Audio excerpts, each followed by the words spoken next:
নমস্কাৰ। বহুত গুৰুত্বপূৰ্ণ কথা এটা কৈছোঁ আপোনালোকক। প্ৰকৃতি প্ৰেমী আমাৰ এই ভাৰতবৰ্ষত অসমত প্ৰকৃতি প্ৰেমী বহুত আছে। তেখেতসকলে বহুত ডাঙৰ ডাঙৰ অট্টালিকাত থাকে। ৩-৪ মহলীয়া অট্টালিকাত থাকি তেখেতসকলে প্ৰকৃতি প্ৰেম দেখুৱায়।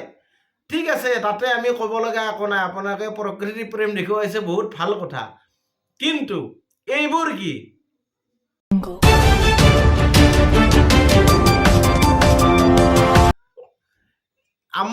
আমি গাঁৱত থাকোঁ, গাঁৱত বাস কৰোঁ। আমি গাঁৱলীয়া মানুহ, আৰু গাঁৱলীয়া মানুহবিলাকেও প্ৰকৃতিক আপোনালোকতকৈ বেছি ভালকৈ প্ৰকৃতি প্ৰেম কৰে। গতিকে আপোনালোকে নাভাবিব যে আমি প্ৰকৃতি প্ৰেমী নহয় নেকি। আমিও হয়, কিন্তু গাঁৱৰ সাধাৰণ মানুহ, গাঁৱত বিশেষকৈ দুখীয়া মানুহ, সাধাৰণ মানুহবিলাকে বাস কৰে। আৰু সেই মানুহবিলাকে বহুত আশা কৰি 2-4জনী ছাগলী পোহে, 2-4জনী গৰু পোহে। কিন্তু এই কুকুৰবোৰৰ কাৰণে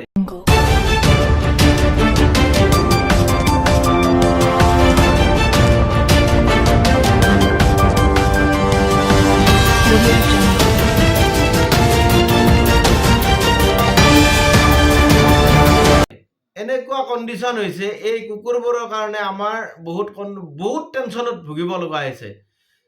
কোনোবাই 4জনী ছাগলী পোহে যে 4জনী বিক্ৰী কৰি মই স্কুলৰ ফিজ দিম ল'ৰা ছোৱালী দুটাৰ। কিন্তু কুকুৰবোৰে পথাৰত এনেকুৱা কণ্ডিশ্যন হয়, গোটেইখিনি সপোনবিলাক ধ্বংস কৰি পেলায়। গতিকে আপোনালোকে অকল প্ৰকৃতি প্ৰেম কৰি পেলাই কুকুৰ এটাক মাৰা মানুহক জেলৰ ভাত খোৱালে নহ'ব। আপোনালোকে গৰীব মানুহখিনি, যিখিনি গাঁৱত বাস কৰা মানুহ, এই মানুহখিনিক আপোনালোকে বুজি পাব লাগিব। এই মানুহখিনিৰ বেদনা বুজি পাব লাগিব। আপোনালোকে 4 মহলীয়া 5 মহলীয়া অট্টালিকাত থাকি প্ৰকৃতি প্ৰেম দেখুৱালে নহ'ব। আপোনালোকে গাঁৱত আহক, গাঁৱৰ পৰিৱেশ চাওক। আপোনালোকক একদম অনুৰোধ কৰিছোঁ, ভৰিত ধৰি সেৱা কৰি গৈছোঁ, আমাৰ এই গাঁৱৰ পৰা এই কুকুৰবোৰ আপোনালোকে লৈ যাওক।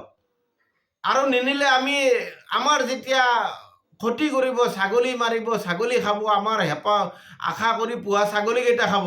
গতিকে তেতিয়াতো আমি এই কুকুৰ মাৰিব লাগিব। মাৰিলেতো আপোনালোকে আকৌ জেলৰ ভাত খুৱাব।